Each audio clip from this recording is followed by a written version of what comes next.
Dude. Okay, so we're hot. It's a beautiful day. Sleep has been sporadic the last few nights. Everything's been conspiring to wake me up in the middle of the night and keep me up. So what's up with that? Just life, stuff happens. Yeah. Shall we? Let's do it.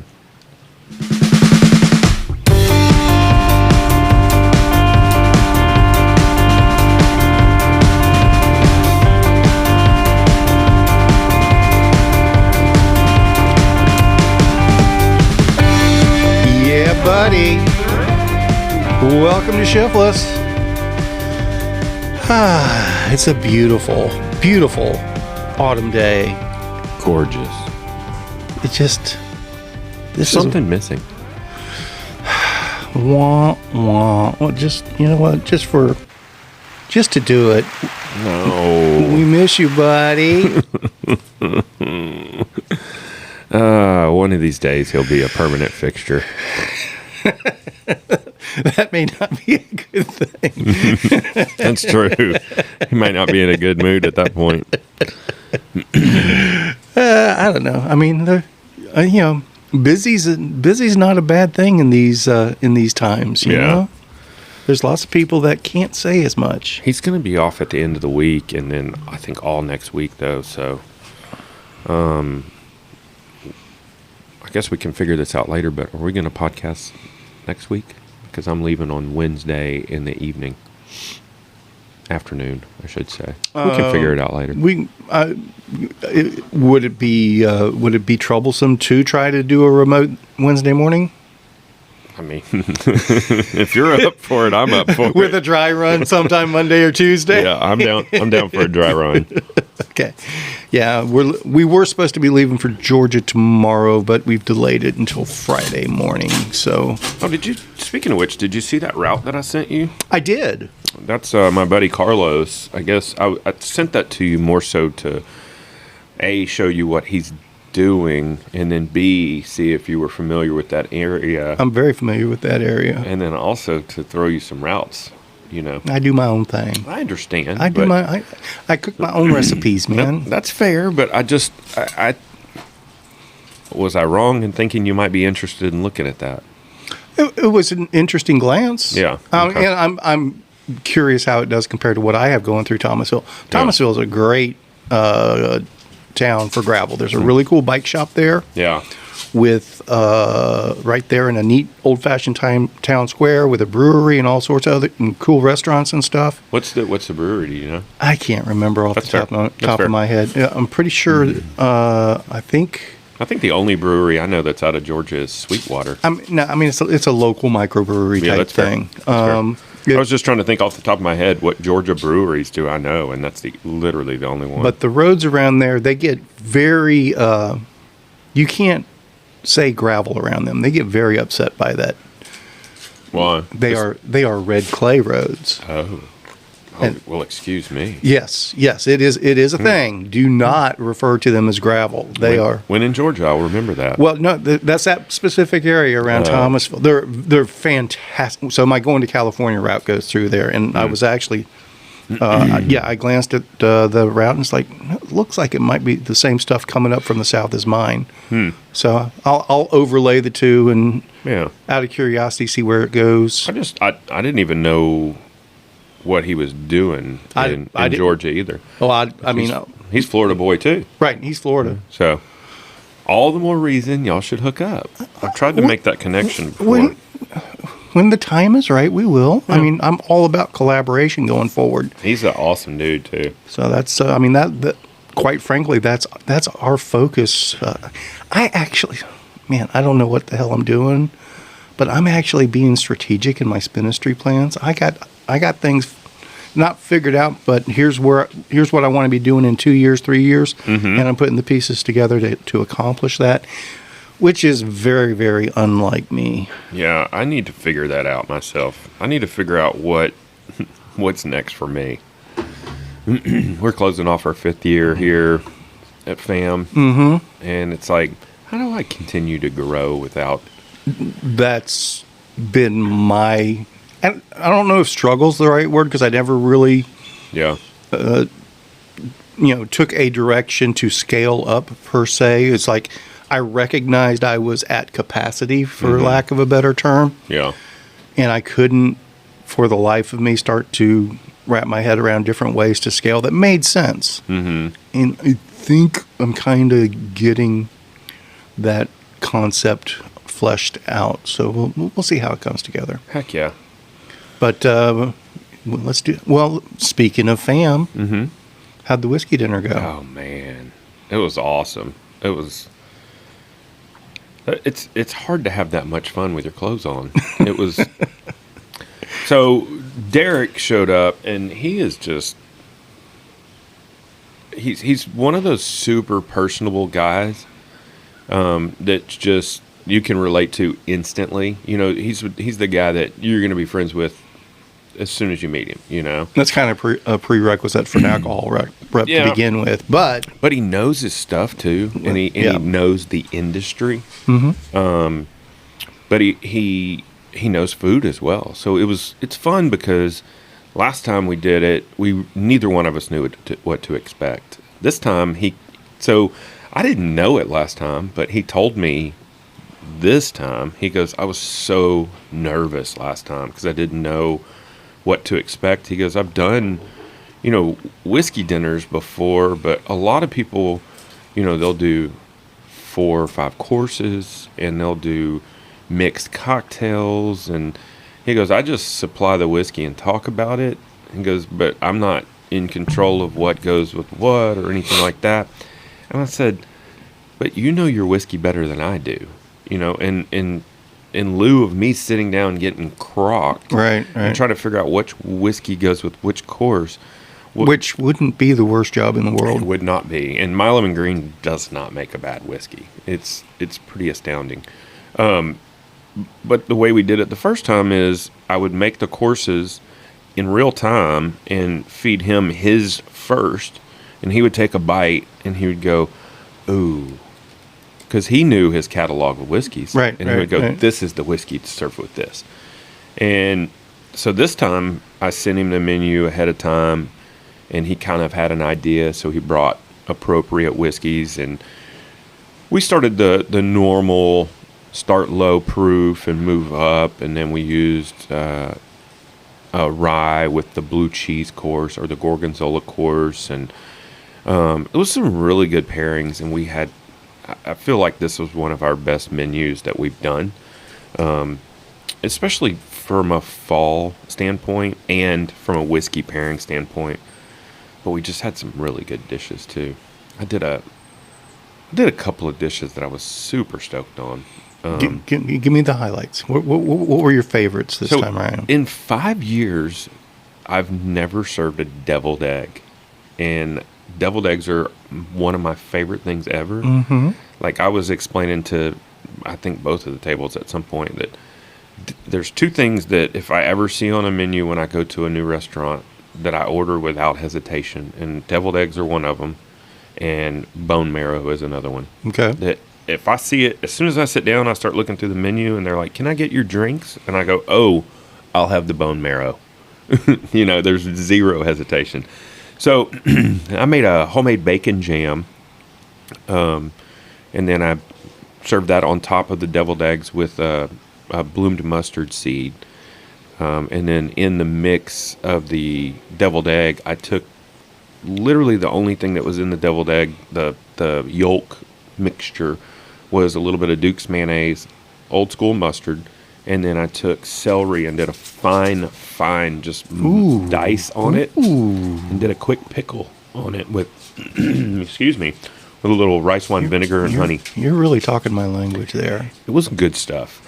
And I think it's a great whiskey accompaniment, And then another one, I did a caramelized banana creme brulee. So like a Bananas Foster creme brulee. Mm-hmm. I took butter and put it on parchment paper, and then sprinkled brown sugar, and then put banana halves on top of that, and then heavy brown sugar on top, and broiled them in the oven until they were like, not charred, but and then pureed that into my creme brulee, my cream mixture, and then made a creme brulee, and I did candied pecans on top. Very nice. So it was a nice fall, but still, I wanted to do banana because banana's a note that you pick up in a lot of whiskeys. So, and then I did a white pumpkin mochiko butter cake. So mochiko is a Japanese glutinous rice flour. So that's the thickening agent instead of like a flour, the binder, you know? Okay. So it's a gluten-free, which isn't really the point at this of this dish, but it just gives it this incredible texture. It's almost like I don't even know, like a chewy brownie almost. The texture's amazing, but the flavor's good too. And then I did a maple whipped cream cheese on top of that, maple syrup. Very nice. Cream cheese. Very nice.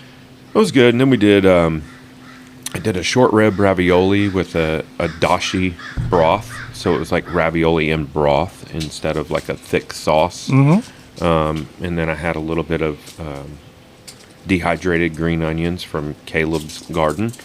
And then a little drizzle of red wine and blueberry reduction to go with that. I am certainly sorry I missed that one. It was a good one.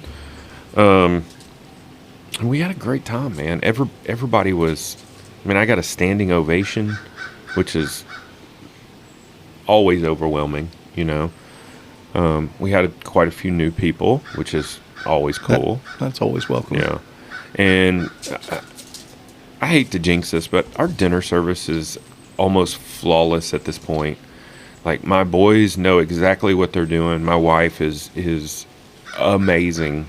I mean, my mom says all the time, she says she can look at your ass and read your mind. And it is the truth. She knows what I'm going to do before I do it in the kitchen. So she's got me set up. She's moving stuff. And she makes me look better than I deserve to look on the regular. Speaking of which, yesterday, I guess I should say, we were planning on having TNSS Thanksgiving at the trailhead like we do every year. And just based on people's availabilities, we were going to do it 2 weeks in a row. So we were going to do it this past Tuesday, yesterday, and then the following Tuesday. Well, you know, with the rain we had come through, it was real touch and go whether North Shore was even going to be open. So there was all this bouncing around of, well, are we going to do it at the trailhead? Are we going to do it at Brad's house? Or what's the deal? And there was a lot of people, or a couple of people, that dug their heels in and said, no, we just need to have it at the trailhead. If the trail opens, fine. If not, then whatever. So I made some rice to go with Ham's gumbo, and I made a loaf of bread and some homemade butter. And then Caleb and Adam start going, are we not going to ride? It's Tuesday. Are we riding? And I was like, well, I already made all this damn rice. And so Paula chimes in and she goes, hey, why don't you guys ride down there and I'll bring the stuff and then you guys can hang out and ride home. And I go, God, you're awesome. I would have never asked you to do that. So I rode over to Caleb's house, that low water crossing at Hickory Creek. Not fun. And Adam met us at Caleb's, and then we rode down to North Shore, and it was a fun ride. Hung out there. We had a fire pit going. Weather was fantastic. Paula also brought us some beers. There was plenty of food. And then we hung out for a while, and we loaded up and rolled back home. And so I got like 30 miles in last night, and just beautiful weather. It was awesome. Sounds like a damn fine evening to me. It was good times. Good times. I'm going to ride my bike today, too. I'm off this week. Nothing happening? Nothing this coming weekend. Mm-hmm. First time for everything. Man. I mean, I need to take care of the pool, and I'm going to clean out my garage. Yeah, but no yoga camps or board servings or anything like that? Nothing. Thinking about doing an overnighter this weekend. Caleb and I are talking about doing one towards the end of the weekend, like Sunday, Monday thing. Mm-hmm. So I need to reach out to Mr. Hocamp and see if we can't stage from there. No. or midpoint there, or what are you thinking? I don't know. Maybe go to a big, not a loop, so to speak, but and then end at his place and maybe stage some victuals and some beverages there and camp there and just hang out under the lights. He's got such a cool spot. It's a very cool spot. Very, very cool It's spot. like an oasis, if you will. Have you taken the back route out of there? No, he told me he was gonna. He said it was all cleaned up now, and he said I'd love to show you. I have heard the same. Yeah. So speaking of Mr. Hokamp, he set us up quite nicely for next month. How so? He approached me Saturday morning at our Back in the Saddle ride, and he's like, "Hey, I've got this friend. She has a pie shop." Ooh. I'm in. I'm in. I am in. So I'm somewhat familiar with the location. It's right in the middle of our network of dirt roads up there in Cook County. I've never stopped there myself. I've had other riders that had. And I reached out to Betty Jo yesterday, and we're going to do... With a name like Betty Jo and pies, how could you go wrong? Can't go wrong, right?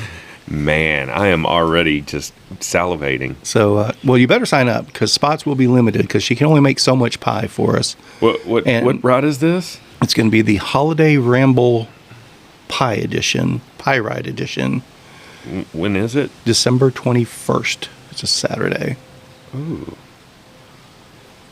Currently checking my schedule. Yeah, I have nothing going on. I think you're going on a pie ride. I think I'm going on a pie ride. Hells yes. Okay. All right. That sounds good. I wonder what's her specialty. What's the pie shop? What's it called? She probably doesn't have a... She has a Facebook page. I think it's Betty Jo's Pies. I'm not positive. But she does everything, it sounded like. And we talked for a while while she's cooking pies, because she's getting ready for Thanksgiving week, which obviously is a big week for her. But the one she threw into because I was thinking, sweet pies. But then she started talking about her green hatch chili chicken pot pie. It's like, yes, I will do that. Chicken pot pie. Hell yeah. Huh. So, but I haven't dug too deeply into it. She's supposed to be sending me the menu. It's like, it's pie. Yeah. You can't go wrong. Yeah. Does she do ice cream as well? I don't know. I just see a Betty Jo's ice cream. Man, it looks too big to be rural. Yeah. Let me see. Well, it's okay. We'll post a link to her Facebook page in the show notes. How about that? That's fair. I just wanted to see what kind of pies she had. Well, patience. So I was in Nashville at one point, and was at some little diner, and they had chess pie, and I asked the lady, I go, "What is chess pie?" And she goes, "Oh, honey, you must not be from the South." I said, "Bitch, I'm from Texas. I'm way more Southern than you are." But it's essentially just another name for a buttermilk pie. It's buttermilk pie, basically. But I was instantly offended. She accused me of not being Southern enough, and it almost cracks me up that people in Tennessee consider themselves Southern. Tennessee is its own little corner of the country. There's no doubt about that. Yeah, but they act like they're on the South Coast. There's 3 states between you and me. Well, yeah, I'm gonna keep my mouth shut, because I got to start getting some business out of Tennessee. So I'm not gonna say a word. Well, it was literally just this one woman. No, I understand. I have experience with folks from Tennessee. I was instantly pissed off. I was like, "How can you tell me I'm not Southern?" It was so funny. So what's going on in the bike world? I was about to say, shouldn't we be talking bikes at some point here? Because that's all we talk about on this show. Nothing but. Yeah. I don't know what is going on in the bike world. Man. Have you heard anything interesting or exciting or curious or anything like that? Man. I really haven't. I haven't been studying bikes. I've been nose down cooking. And like I said, I just kind of came up for air, but I had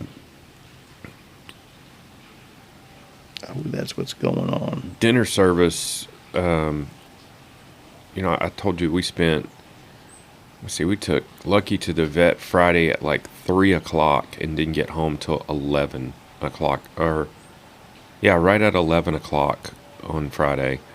And then Thursday, I started prepping, and Paula's like, oh my God, the sink is stopped up. And so I had to go all the way to Grapevine to see my buddy Carl and get his drain snake and clean out the drain because the drain was clogged up. I thought we went through this not too long ago, and you were going to make the proper investment in a proper snake or something like that. I was thinking, dude, if I could buy every tool I needed, But I mean, a proper drain snake's like $500, and I use it like twice a year, It would be smarter for me to buy it and have it available to rent, like an Airbnb kind of situation. But no, so that was like a 4-hour time suck there. So I was extra happy that dinner service went as well as it did with, call it what, 12 hours of distractions in the middle of all my prepping. And I was still able to execute everything. Well, one of the courses we did was brisket too. So, okay. That wasn't short and easy. So, right. So I've really been distracted, but I have been riding. That was going to be my next question. How is your riding everyday routine going, or your training hours? Where's Brad at in his process right now? I think I had a light week last week. I think I only did like 7.5 hours or something. But last night was my kickoff for this week. I did not ride on Monday because it was windy as shit. If you recall. I do recall. We were having 30, 35 mile an hour gusts. It was enough to dissuade me from riding. Last Wednesday, remember it was super windy. I did go for a ride. And regretted it. But I didn't regret it when I was done. Once you're done, it's like, I'm glad I knocked that out. But I was crossing the bridge. I was crossing the bridge onto John Payne, and it was so windy that I rode in the middle of the bridge because I had a fear of getting blown off the edge of the bridge. It was so windy. And then Corbin's been freshly graded on the backside now. They put the way to the gate? All the way to that lease entrance, basically. Okay. So it's a lot smoother. It's not all washboarded and potholed and stuff. And then all red, or the Corbin where that gate is passable on the right-hand side now over that grass hump. Over the hump? Yeah. There was a big rut in there that was hidden by the overgrowth, and so when you go over that, you would I found it. want to try to endo. Yeah. But I'm planning on riding today. I'm planning on riding every day until we leave town, pretty much. And I doubt I'll take a bike with me to Mississippi. And that's Wednesday that you're leaving town? Yeah, we're leaving Wednesday and returning on Sunday. Okay. So, but I'm going to try, like I said, ride every day. And then hopefully Sunday, I'm planning on throwing all my stuff on my bike here coming up. And then hopefully get at least, 60 or 70 in on Sunday, and then camp. And the weather looks amazing. We've had this window of beautiful weather has been open for far too long to not take advantage of it. I hear you. So I hear you. And I just want to sleep outside. It just feels so freaking good. So hopefully do a long ride on Sunday, sleep, camp, and then break camp and mosey on home. And I'd like to get 100 miles out of that. You have anything on your bucket list, to-do list that you're trying to get trained up for or ready for, or just keeping everything in good shape? Well, just like I talked about before, now that the weather's broken and kind of my schedule's lifted a little bit, I'm going to start trying to get longer rides. Like today, I'm thinking instead of riding. Shit, sorry. It's all good. Like today, instead of just riding an hour, I'm thinking about riding 2. Just start kind of clicking up a little bit. Not really intensity, but just getting some longer rides. Start stacking some hours. I'd like to hit 12 hours this week. Excuse me. But no, I just want to start doing longer rides. Kind of incrementally getting to, where Justin Carey is. That's a high bar. Well, I mean, that's a high bar. I have no aspirations of being that strong and silly. But I would like to, just roll out of the door and do 100 miles and not have to overthink it. I hear you. Not be as scared. So that reminds me, I should check our ShiftLess email box and see if, because I don't check that email very often. Sometimes things slip through the cracks. Let's see if there's. I haven't seen any emails. We haven't been getting as many. I think people have given up on us at actually communicating. Our 11 listeners have quit trying to correspond. I think they've given up, or they're just following the Justin Carey training plan. But yeah, I wanted to check that because at Back in the Saddle, Justin was there, and evidently his strategy was to shoot like a rocket off the front. Believe it or not. Really? That seems really untraditional for old traditional Justin Carey. So how did that work out for him?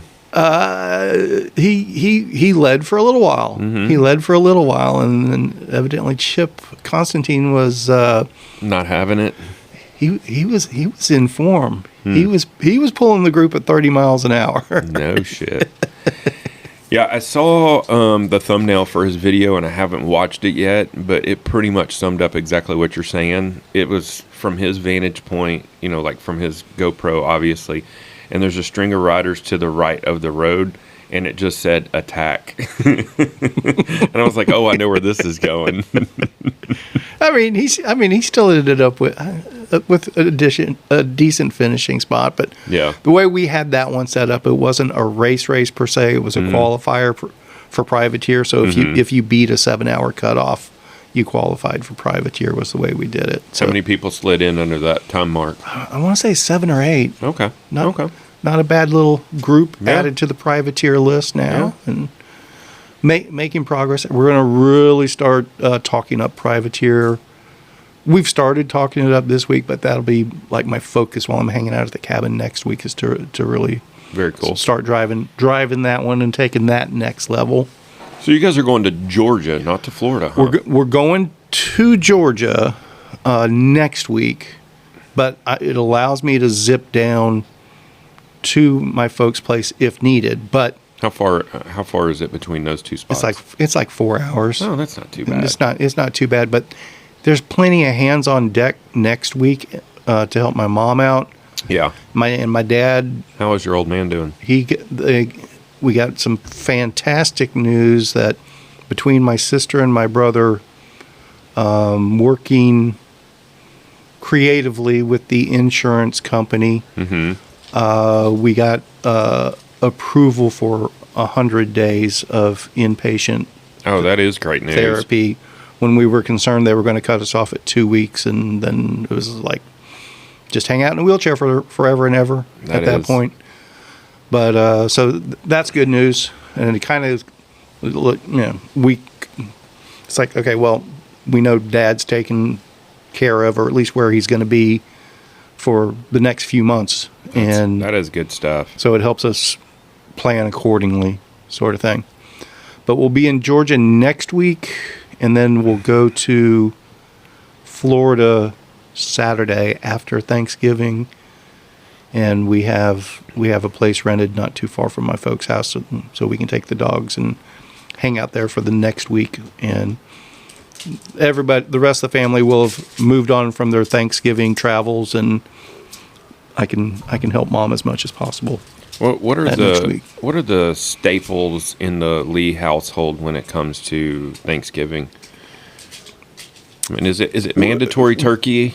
Well, So Lee household as in my Lee household or my parents' Lee household? Those are two different things. Oh, well, I mean, you know, take it whatever direction you feel like compelled to go. I mean, definitely, we are a turkey for Thanksgiving family. No ifs, ands, or buts about that. Turkey is traditionally a requirement. Mm-hmm.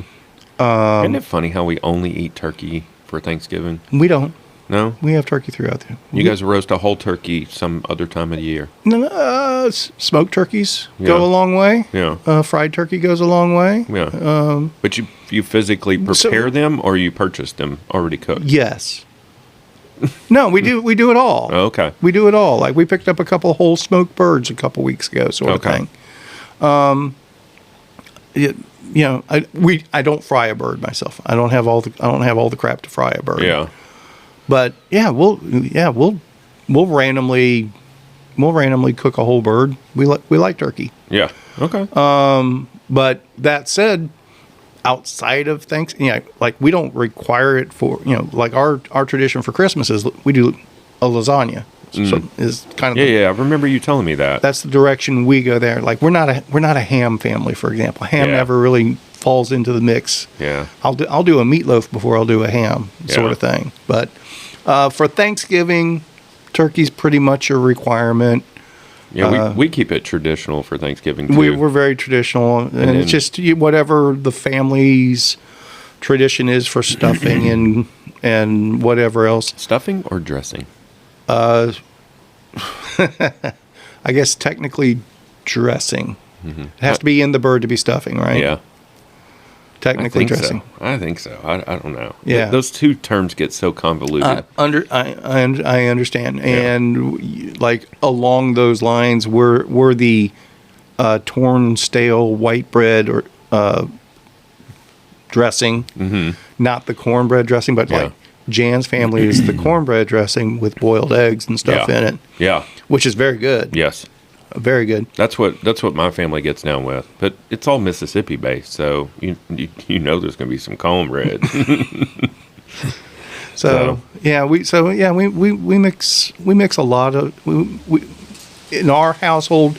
It's all kind of like we do Jan's grandmother's macaroni and they call it macaroni and cheese, but it's really a macaroni casserole type thing. Yeah.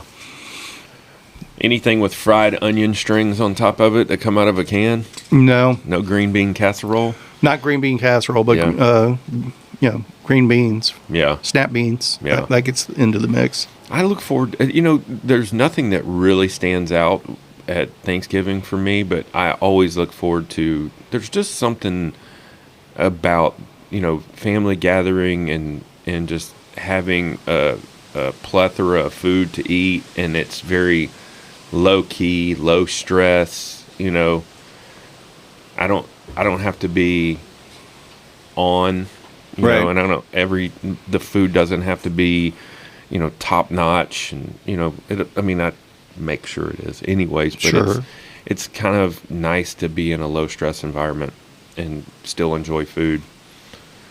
So I'm probably going to make some deviled eggs for sure, but. Well, I won't be back in time to sample them, unfortunately. So be all right. We'll figure something out. I'll make you some in the future. Now, you touched on something a little while back that, and then maybe this isn't the place to have the discussion, but you were talking about, what are your next steps, or how do you scale things, or how where are you taking your business? Yeah. One of the things that I'm thinking about doing on the spinistry side of things, for lack of a better term, is some kind of bike glamping trips. Not based, in the same vein as credit card touring, in that you're not carrying all the camping stuff, but you're going down you're following some cool trails or dirt roads or whatever else, but you end up at a nice Airbnb, and have a nice meal sort of thing. Yeah. So I've been really toying with the idea I mean, toying with the idea is not the best way. I mean, it's been in my brain for a while. Like, I would love to figure out how to be a foodie tour guide, you know? That's kind of what I was just thinking out loud, sort of. Like, one of the couples that was here for the dinner, they said when they were in Australia that they did this chef tour guide deal where this guy took them all over and showed them all these little tiny spots that they would have never known about, and kind of, you know, helped them try different stuff and paired wine and all kinds of stuff. Was just like their food tour guide. And I was like, what a dream job to turn people on to foods that they wouldn't have been able to discover by themselves necessarily, and then just create that experience, you know, curate an experience for them. I was like, that's freaking cool. And if you could tie it to bikes, it'd be even cooler. It's kind of like our buddy Rich when he moved to Rich Walsh. When he was Rich like chocolate. Yeah, Rich like chocolate. When he lived in, I think it was Santa Barbara. Yeah, he was there for a while. He was a wine bike tour guide. And so he did winery bike tours. And I was like, what a cool gig, you know, get paid to ride your bike and drink wine. Okay, you know, but I guess I would imagine that comes with its own headaches, because you get people that aren't of the same skill level. That's people that drink too much wine and now they're a liability, and, you know. Yeah, in general, for these types of adventures, that's a major stumbling block. Yeah. You've got to cater to the lowest common denominator. But that's also why I kind of like the idea of the credit card tour type format. Yeah. Where, real similar to Spinistry Palooza in that there's some bumpers on the gutters there, sort of thing, training wheels, so to speak. Yeah. A little bit of a fallback plan, but I mean, you know, and if people maybe might prefer a 100-mile day, 50 miles is plenty when there's good food and drink waiting on you at the end. That's true. That's true. Well, speaking of touring, when are we doing Tasha? Towards the end of February is kind of what I'm thinking at the moment. I don't have anything specific blocked out yet. Okay, because I need to make it part of my plan.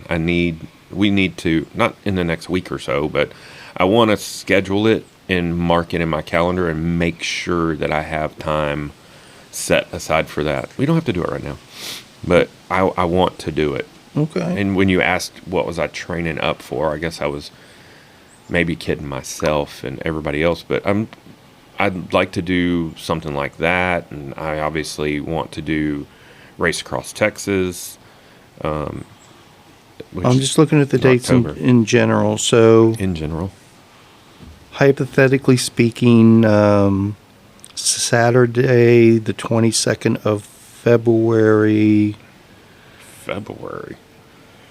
through the next Saturday is the first day of March. Okay. Those would be the 2 weekends I would highly suggest that you try to work around if possible. Okay.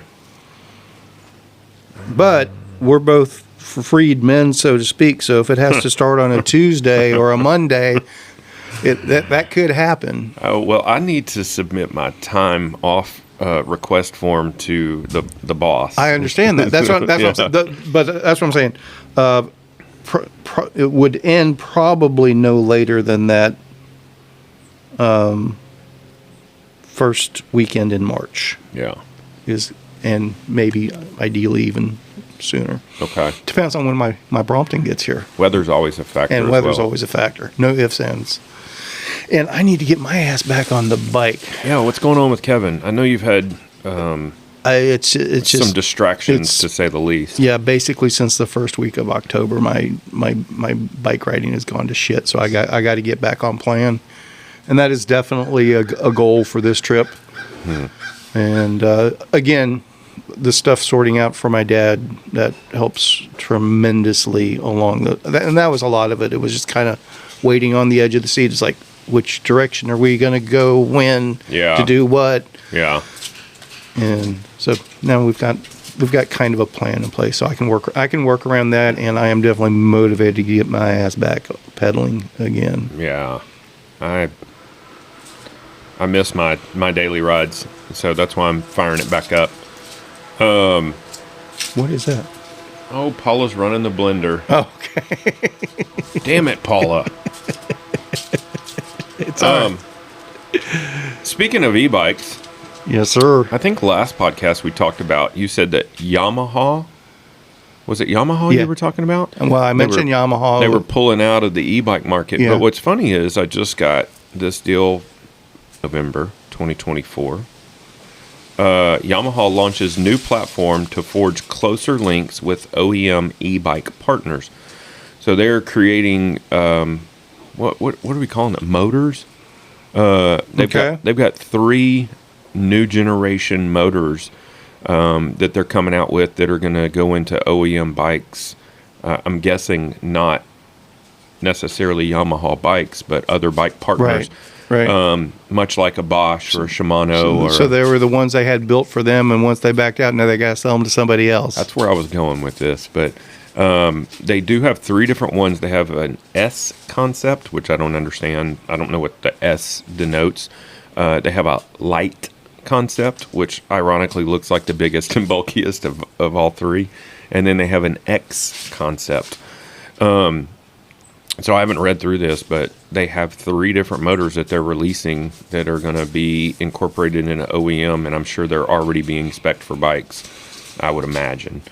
Maybe.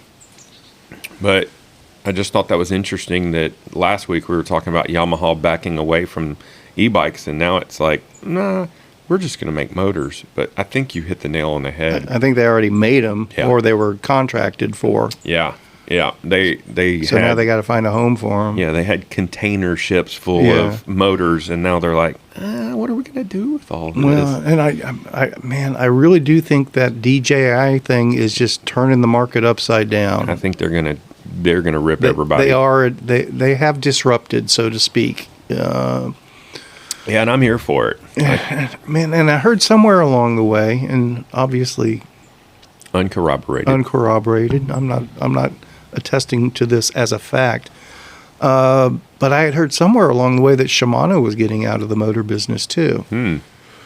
They had decided that wasn't their ideal focus area. Well, I think everybody's playing catch up right now. They're either figuring we can't compete, or they're like, hey, we really need to go back to the drawing board. You know. And it's, I'm gonna double down on what I said last week. I don't think there's enough market for these guys to double down at this point. I think that's ultimately what they're running into. They expected this huge market that isn't there. Yeah. Well, I mean, it's like, you know, a lot of other industries where you have everybody's racing to get stuff to market, and at the very beginning, there's plenty of fish for everybody, and then it quickly becomes this game of, okay, this person settled at the top, and then there's second and third place, and then all the stuff at the very bottom just is forced to fall off. God, I keep hitting this microphone. I'm so sorry. It's okay. I'm Italian. I talk with my hands. What do you expect? And I think that I don't think anybody saw the DJI thing coming. And it is, just like you said, been a tremendous disruptor. And I know that we've talked about it a bunch, but it seems like it's not really being discussed so much in the industry news, but it's at the same time, it's just everybody has the same understanding, you know? Or maybe I haven't been tuned into it. That's fair. And I don't think I am either. Yeah. But I also think it is, you know, we're in the middle of things where nobody knows what it really means. I mean, DJI may have overcommitted. You know, they may not be able to recoup their investment on this. It's only spec'd in one bike right now, or one bike line. At the moment. Amflow. Right. And you can't even get those in the United States yet. Trust me, I've been checking. Who knows? Maybe DJI is listening to us, and they think ShiftLess might deserve a Man. a demo unit or something like that. Episode 86 brought to you by Amflow, partners with DJI. I would size large or extra large? Large. I'm an L. I'm an L. Okay. The most ubiquitous size on the market, you know.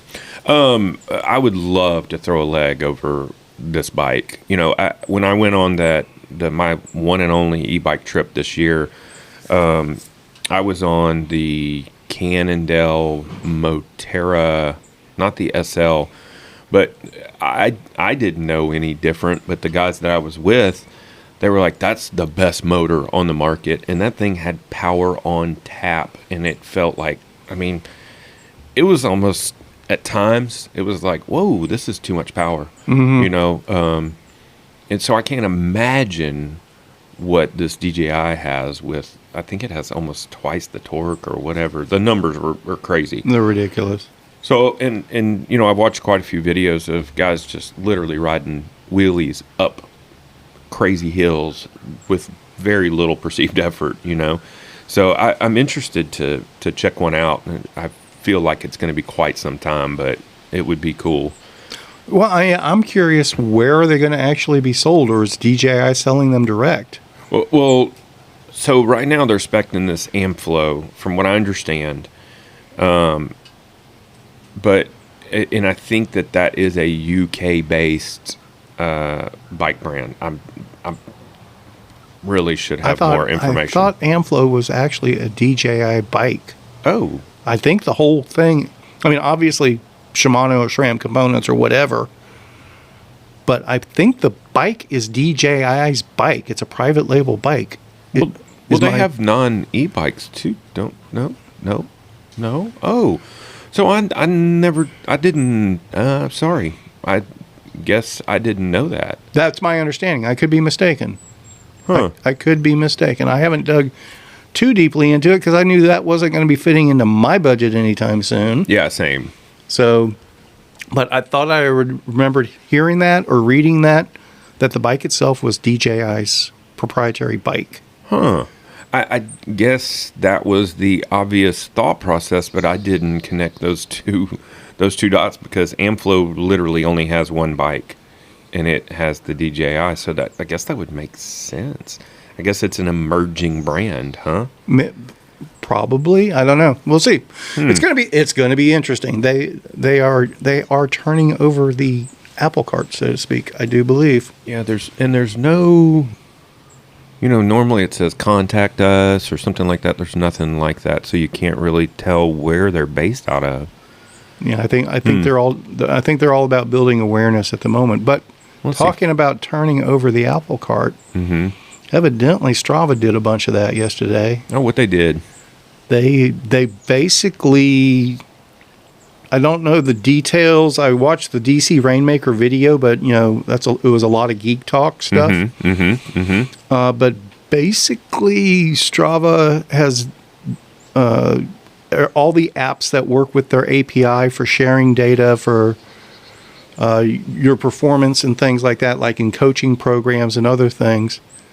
Strava has said, yeah, that's not going to work anymore. You know, you've got 30 days to correct your site and your data to fit our requirements, and it's basically an impossible ask from them. It's just kind of just, I'm not a technological person, so I'm going to ask a really dumb question, but is this kind of like when Apple updates its iOS and all the apps have to put out new updates to correlate to all the functions that Apple has opened up? Kind of like that, but where in the process Apple goes, well, all of this basic data that you used to use, you can't use it anymore. Oh, so they're burning bridges. Basically. How does Kevin think that shakes out? It doesn't sound good on first thought for Strava. I mean, well, my guess is Strava is probably planning to start rolling out features and services of their own that meet what those third-party apps have been doing. That's my guess. Why do they want to do that if somebody else is already doing it for them Because they're not making money from the other people doing it, Strava, or negligible funds. But Strava has a subscription service, and they're in my circle are the most ubiquitous recording, posting thing going. I mean, their only competition is Ride with GPS, really. Kind of yes, kind of no. Yeah. I mean, dude, your Garmin records it. The Wahoo records it. But from the social feature aspect of if it doesn't get posted on Strava, it didn't fucking happen. Okay, You know this. I know it. I don't operate in that environment myself. I know. I say that tongue in cheek. Yeah, I'm not worried about KOMs. I'm not worried about leaderboards, but I understand there are a lot of people that are. Yeah. Those are the metrics that drive a lot of people. So, I get that. Yeah. So let's kind of equate that. So, well, along the lines of let's roll it back to Lifetime. I seem to always bring up Lifetime as the example. Mm-hmm. So Lifetime and their membership, allowing you to get into Leadville and whatever else, like we've been talking about the past couple episodes. Lifetime took on those events originally to drive membership along those lines and to be able to justify price increases on those memberships. Mm-hmm. I think it's fair to assume that Strava's basically doing the same thing. So the foreshadowing here is your Strava subscription is going to increase in price. I would think so, and I would think substantially. Huh. And to kind of justify it, so what I don't even know. $8 a month now, or is it more than that? I don't even know. I pay yearly, and I think it's like $65 or something like that. So now it's going to go up to $20-$25 a month is my guess. Jeez, I got to find an alternate. I mean, but speaking back to KOMs real quick, we were talking on our ride the other day on Sunday that John Payne is going to close at some point, because all of that is getting developed for neighborhoods. That all is going to be neighborhoods over there. Right. So I want to borrow your e-bike on a windy day and get the KOM on John Payne right before they close it down, so I can lock it up. You can lock it down forever. And speaking of KOMs, have you witnessed the trolling that's going on locally? No. This is epic. Oh, please do share. So I don't know the gentleman's, I don't even want to say his name, actually. But I'll tell you who is the troller, which makes it even better. So there's a guy that has been going out and hot lapping the Denton mountain bike trail and posting his KOM. He's been doing it on an e-bike. Okay. This is the guy we've spoken about before? But he wasn't logging it as an e-bike ride. Okay. So our buddy Hocamp went back and changed his to an e-bike ride. So he has the KOM on an analog bike for an e-bike circuit or an e-bike segment. Are you tracking? This guy can't even compete on an e-bike with an analog bike. I guess I'm not quite following. So the guy on the e-bike does not have the KOM. Well, he did, because he finally, I guess he got shamed into changing his segments to be e-bike, to be an e-bike segment. So then Hocamp started trolling him and changed his analog segment into an e-bike segment. Okay, so he can't own an e-bike either. Right, he took the KOM from the e-biker with an analog run. Okay. So then this guy went back out and retook the segment on his e-bike by like seconds. And so it's just a matter of time before Hocamp goes back out does there. It again. And it has been so funny to watch.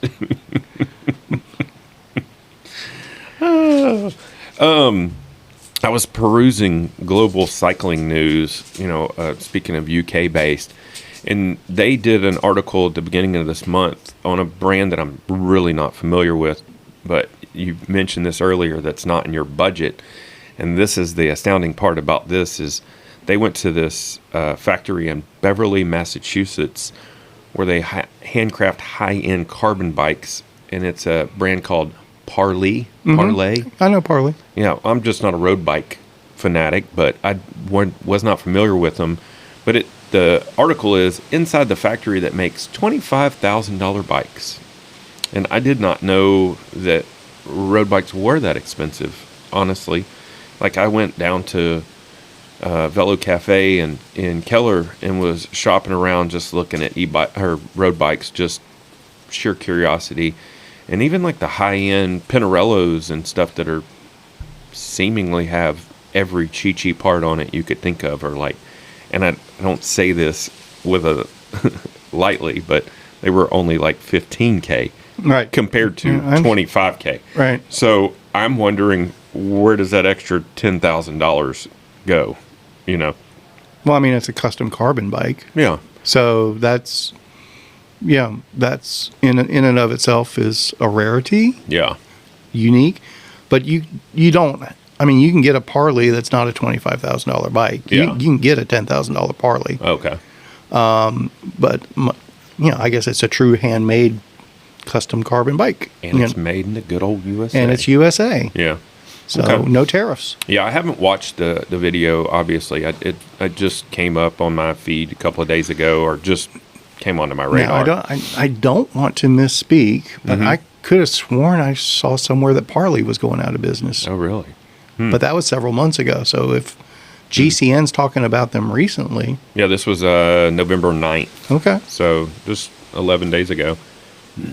And maybe it was something different for Parlay.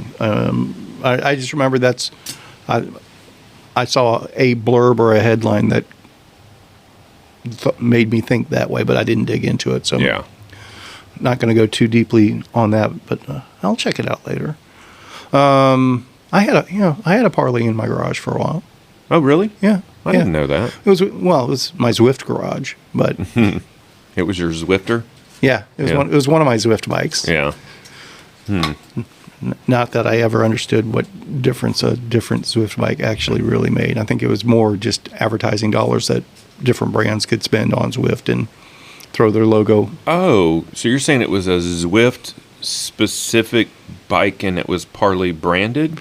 It's a virtual bike, so the points you earn, you earn while you're Zwifting, you can buy bikes and parts and kits and. I was thinking of a physical bike. No, You're talking about no. something in a Come virtual on. world. Yeah. Sorry. I know. I've only had two cups of coffee so far. I'm outside of your realm at the moment. Mm-hmm. So it was a meta Parlay bike. It was a very meta Parlay bike. Okay. All right. So there was something else. And along those lines, maybe that has something to do with the Strava stuff. Maybe. Because it looks like Training Peaks is making amazing inroads with the recent acquisition of IndieVelo. That seems to be creating a lot of buzz in the training, logging, and coaching end of the bicycle industry. Talk me through that, because I'm not familiar with IndieVelo or Training Peaks. I see people post Training Peaks segments that's all virtual, and that's where people do a lot of intervals and block training and stuff like that. Well, you talk about recording your rides on Strava. Mm-hmm. Most coached riders also use Training Peaks, because Training Peaks, the coach can look in and see all of your efforts, and it gives more detailed analysis and things like that. Okay. But they'll share it on Strava as well. Yeah. But like me, for all of my logging, I just lean on the Training Peaks data. It's easier to look at the calendar and my total hours and my TSS and things like that. What's your TSS? Basically, the stress of the ride itself, how much effort you put in based on all the metrics involved. Okay. I think it's total stress something, but I can't remember. It's like perceived effort, essentially. It's actual effort. Yeah. Okay. Based on the numbers, sort of thing. Okay. So, if you have a TSS of 180 for a ride versus 60 for a ride, obviously 60 is a much easier ride. Yeah. But if you do it in over the same time frame, that really tells you a lot. But anyway, Yeah. Going real deep. Yeah, sorry. So essentially, that's what Training Peaks is. It's how you look at the data around all of your training, but it allows the coaches to look at it as well. So, but now that they picked up IndieVelo, now they have a simulated training platform like Zwift, and which I was already a fan of IndieVelo over Zwift myself.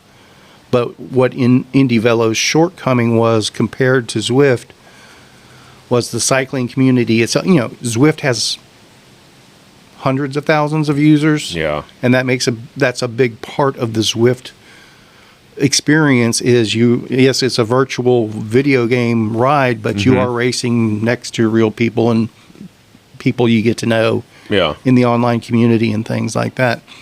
IndieVelo had a much smaller actual user base, but they populated it with very, very good AI-driven bots. Mm-hmm. And so that was a lot of people have big complaints about that because they didn't know if they were riding with real people or if they were riding with bots. But that's how good the bots were, because you couldn't tell. Like when you're riding Zwift, and sometimes they seed bots in there as well. You could always tell they're just like they're not riding like real people.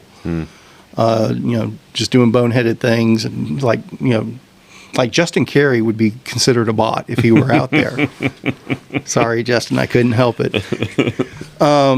They call them NPCs. Okay. Non-player characters. What was that Ryan Reynolds movie? But anyway. Yeah, I forgot.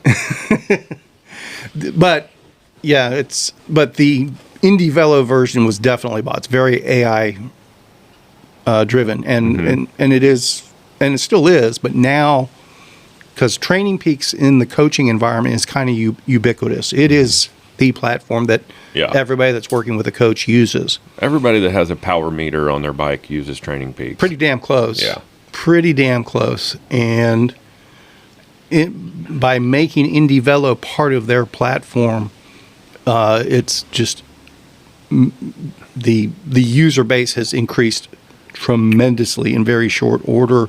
Well, and these people are liking the simulation of it. It's more of a realistic riding environment than Zwift ever was. Well, and Zwift shook off a lot of its riders by their price increase too. We talked about like 4 or 5 months ago, I believe, where they did a healthy price increase or something that pissed a lot of people off and caused a lot of people to migrate to IndieVelo too. There was, I forgot what the I think catalyst was. I think they did have another price increase.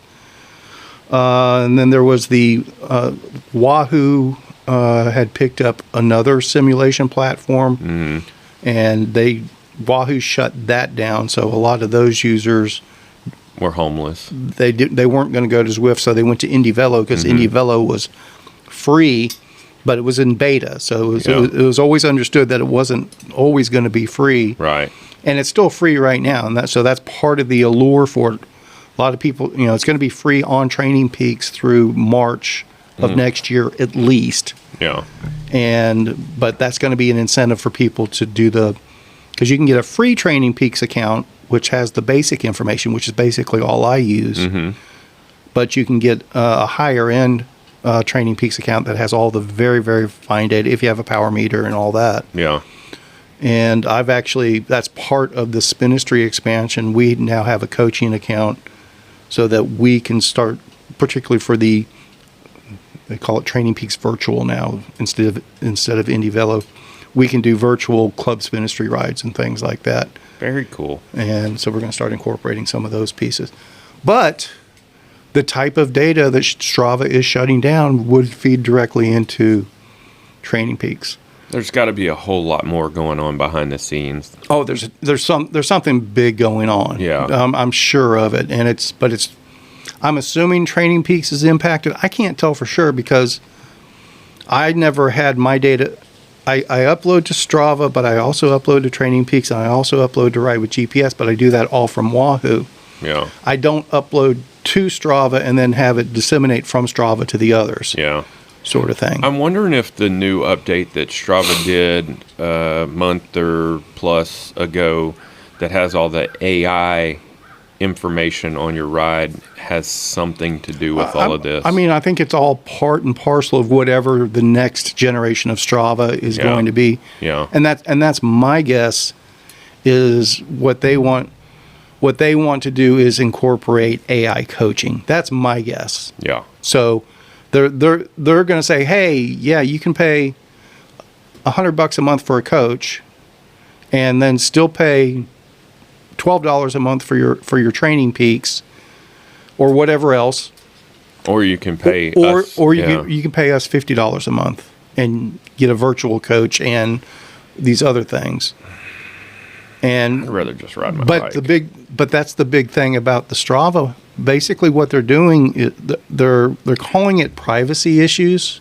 But any of this data that is from Strava specific to a rider can't be positioned where it's shared with anyone else. That's basically the position they're taking. But what do coaches use? They use your Strava data to analyze what you're doing. So. Yeah, it seems like a bunch of trickery. I don't know. Again, the DC Rainmaker video is kind of interesting on it, and we'll see what comes of it. So I refreshed GCN just for shits and giggles, and a new article popped up that's going to make you extremely happy. Okay. You remember, I think it was like 4 months ago or 3 months ago when there was, I forgot what bike show it was. It wasn't the Handmade show, but they were showcasing 3D printed lugged. It was the Made show. It was the Made show. Okay. So Colnago just released a new bike called the Still Novo. It's a stunning blend of tradition and innovation, combining handcrafted steel with cutting-edge 3D printed parts. And this bike is stupid sexy looking.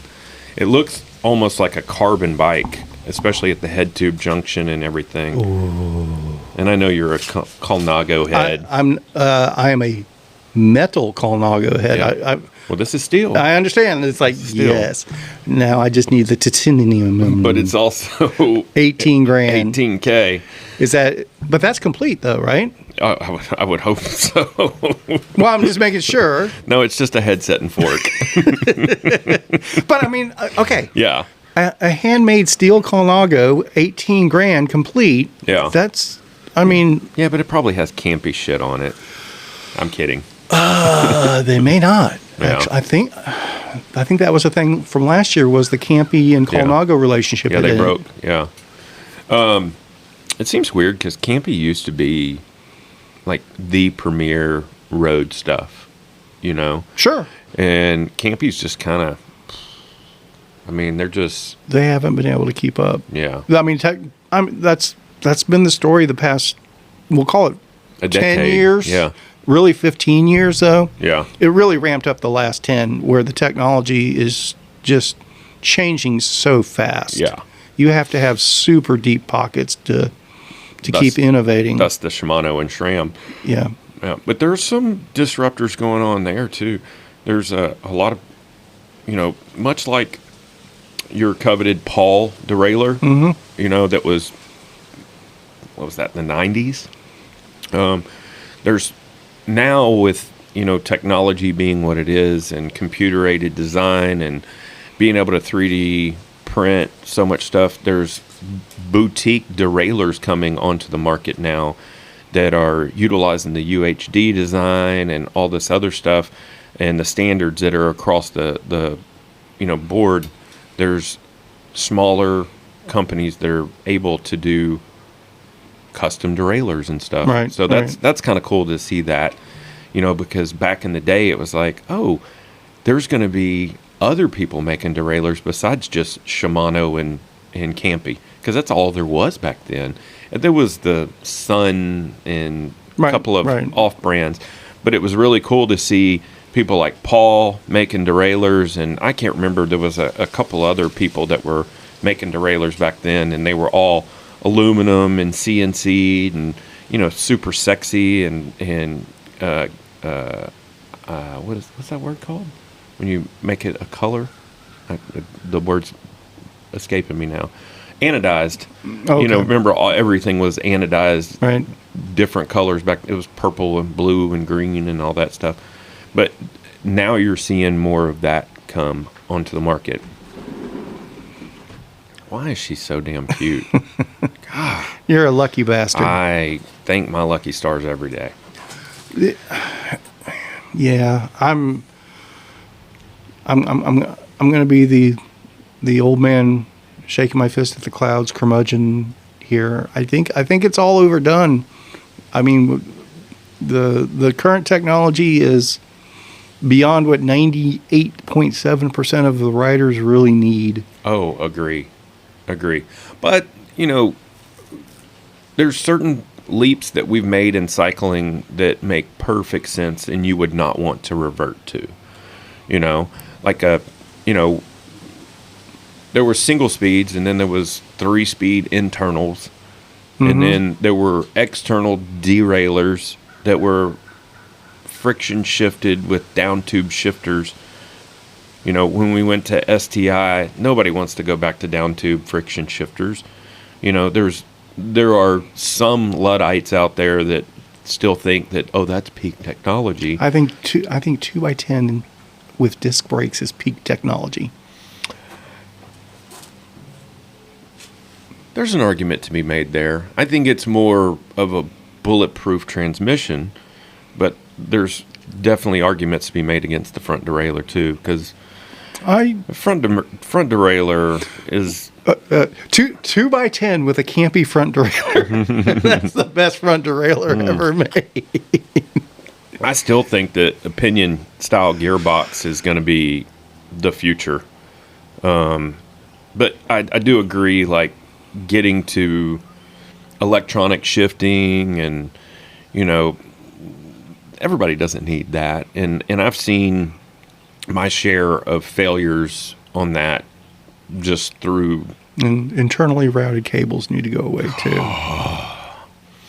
But I've seen people where their battery dies. Yeah. And, it's a stupid common occurrence. Yeah. I mean, Justin Carey had that experience, and I forgot I had yet another battery in my bag. That's fortuitous. Right. But I run cables on my derailleur. My battery's never died. Right. But then again, I mean, it is a luxury. It is a really cool piece of tech, but it's not necessary. I totally agree. But it kind of is necessary because now bikes aren't spec'd with anything but sort of thing. Yeah. Or they're not. The frames aren't prepped for anything but. Yeah. And But the shift from rim brakes to disc brakes, like that took quite some time. Oh, it didn't happen overnight. No. And I was the I was being evangelical about disc brakes from 2003 on. I was just hammering about it. Yeah. And I was the one that was white. Cyclocross should be on disc brakes sort of thing. And and I think the UCI is what really held disc brakes back for quite some time. Very definitely. Yeah, because they wouldn't allow them in the Pro Peloton for safety concerns. Because Campy didn't have disc brakes is why. You really? Is that really a catalyst there? Yeah. I would need to be convinced. Otherwise, yes. That's how it lives rent free in your brain right now. At the moment, Campy was I could play with that. But I mean, disc brakes nobody wants to go back to rim brakes. I mean, there are people out there that still want to stay period correct, and the serviceability of rim brakes is pretty hard to argue with. Yeah, disc brakes and 29-inch wheels are the solid contributors to bicycle technology for the 21st century, as far as I'm concerned. Yeah. There's other stuff things are nice and a little better, but those were the game changers. It's funny, when 29ers first came out, there were, especially in our circle, there was a lot of people that just kept repeating that it's just a fad. It's just a fad. Well, at the time it was, though. Yeah, because nobody made tires. The wheels weren't holding up. Yeah. There were no tires. And the geometry was, Gary Fisher geometry was shit. Yeah. I mean, everybody was still fleshing it out. I trying understand. To figure it out. That's what I'm saying. It was like around 2009, 2010, definitely 2011. Yeah. They got 29ers dialed in at that point. And now they're even better. Oh, I mean, yeah. And then the next generation after that just... Yeah. So, I mean... There's always going to be people that put too much dressing on something, you know, and it doesn't need all of this, you know, but there's just something beautiful about where we are now. Like I watched Danger Home, you know, the guy that always builds Scott bikes. He builds the Chi-Chi Scott bikes. So I watched him build a gravel bike this morning. It was just one of his little, 1.5 minute videos, and he set up the new Explorer.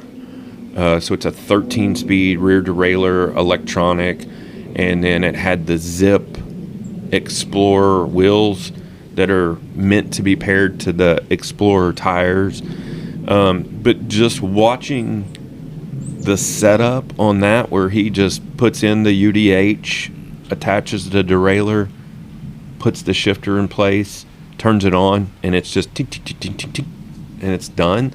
That's a beautiful thing. Versus... Did you see where our old friend is now with Scott? Our old friend... Paunch? I guess I Rob? Aguero? Yeah. No, I didn't. It popped up on Facebook just the other day, but it was like dated from September. He's a bigwig with Scott now. Good for him, man. I genuinely like that guy. Oh. Unfortunately, I didn't know him very well when he was local, but I've ridden with him a couple of times in Utah. Okay. So, yeah, he's a solid dude, and he's always been with movers and shakers. Oh yeah. But I would venture to say that Scott has probably been the most stable company that he's been with in quite some time. He was with Magura, and then he was with the Truth Fork guys, and he was with Lightweight Wheels, and then he was with he's been the suspension. He's been in the industry. Yeah. Oh, he's a cycling nerd through and through, and that's the other reason I like him. Shit, we should have him on. That could be arranged. Yeah. Could be arranged. It'd be a good talk. He knows so much about the cycling industry. And I guarantee you, without saying too much, he could tell us what's going on behind the scenes with a lot of... I think he would share proper straight poop and scoop that was shareable. Yeah. Sort of thing. That's what I'm saying. With a real insider's perspective. Yeah. I think that would be interesting. He's been ingrained in the cycling industry for multiple decades. Yep. So, yeah, that'd be fun. He'd be a fun chat, too. All right. I messaged him, and we were messaging about some other stuff, so I might ask him if he might be interested in that. That would be very cool. Super good guy. No, I didn't see that. Good for him, man. That makes me excited. Oh, and along those lines, I did happen to peek a little deeper into the Scott catalog after I realized that. And remember earlier this year when I was looking so high and low for a hardtail e-MTB and couldn't find one, ended up with the Tributary, which is fine. Scott's got a hardtail e-MTB evidently. So. Really? But I didn't dig too deeply into it. Yeah, those are not ubiquitous. I think, what did we find? There was only like 2 or 3. All we found was that Orbea. And that's the only one I found at the time, and I couldn't even find one of those anywhere in the country. Yeah. So to speak. But that's me. I'm the oddball that's always looking for something that's not what everybody else wants. Yeah. Understatement.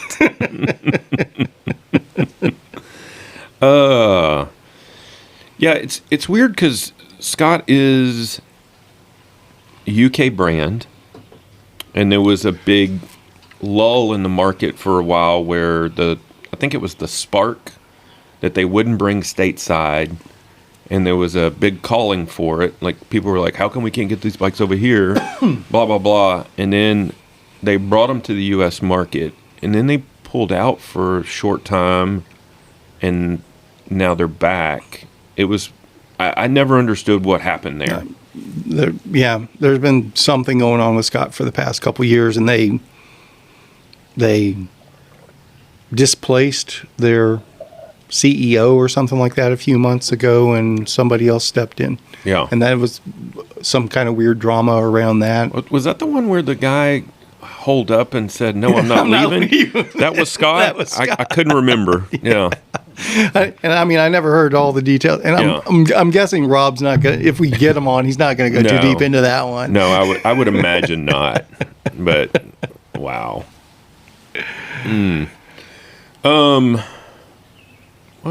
What else? I think that's about all I got. I hear you. It is technically the off season for people that live outside of Texas, but I know I'm gonna start racking up the miles again, but it's probably gonna take me probably 6 weeks to get back into the form I left off at, maybe 4. So I feel like I'm in pretty good shape right now, but I need to get out and do more 60 milers, that kind of stuff. So hypothetically, if we were to chase the Tasha thing, would you be aiming to dirt bag that as much as possible, or? Yeah, I would consider that a trial run for. Tasha's going to be tougher than the Rat. I get it. Okay. But as far as like just vetting all my equipment and my pack out and fueling and all that kind of stuff, I would consider that a test run for the Rat. Unfortunately, the tent that I want, they sold out of the first run, and they're not going to ship until April. Okay. So I don't know what to do with that. So your ShiftLess presence didn't pay off for that one. I didn't even reach out to them. Gotcha. But this, I'm going to have Mr. Walshman reach out to you and teach you how to be an influencer. Okay. I love that dude. Did I share this tent with you? The Durston X Dome 1 Plus. You told me about it. You told me about it. It's like, if I could design, I've never been much of a tent guy, but if I could design a tent, this is exactly what I would do. Okay. So when it came onto my radar and I watched the very first review of it, I was like, that's exactly the tent I want. It's just the smartest tent, and it's super light, super packable, carbon Easton poles. I think what is the weight? It was sub 3. Yeah, it's just under 3 pounds, I believe. And it's priced accordingly with almost everything else on the market. It's $369. Comes with a rainfly and everything. It does not come, that price doesn't include a footprint, but I wouldn't be traveling with a footprint anyways, I don't think. Beautiful bird. Mm-hmm. Anyways, that's the tent I intend to get for the Rat. Okay. But don't know if that's going to shake out, because I honestly haven't even signed up to receive one in April, but I probably should. Understood. Send email me the link to that if you don't mind, when you get a chance. You don't have to do it right now. I'm already here. Okay. Although, can I text it to you? You can do that. Because that will also get to my email. My stupid computer, if I try to pull up my Okay, you don't have to explain. You don't have to explain, Grandma. I get it. Well, it's not that I'm a grandma. It's just that my shit's fucked up, as Warren Zevon likes to say. All right, so you're going to do what today? I'm going to go ride my bike in the wind.